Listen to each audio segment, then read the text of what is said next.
Our kitchen cupboard staples could be working against your well-being.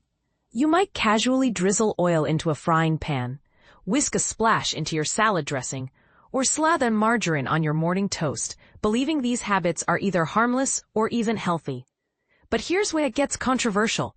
According to New Zealand clinical nutritionist Gina Urlich, these very oils may be quietly undermining our health. And this is the part most people miss, she says.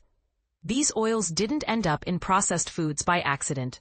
Their low cost, long shelf life, and high profit margins have made seed oils the cornerstone of fast food takeaways, supermarket breads, sauces, snacks, even products marketed as good for you.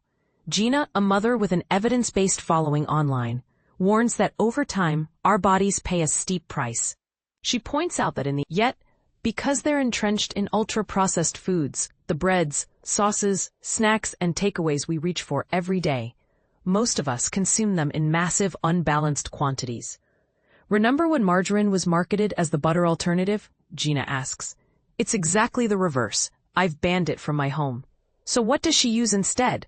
Her go-to list favors fats in their least processed forms: extra virgin olive oil, avocado oil, coconut oil, nuts, seeds, fatty fish, and traditional dairy fats like butter or ghee. These choices not only deliver more balanced fatty acids, but also bring antioxidants and other nutrients that support cellular health. But is avoiding all seed oils really necessary? You might wonder. Some experts argue that when used sparingly and at lower temperatures, certain seed oils can fit into a balanced diet.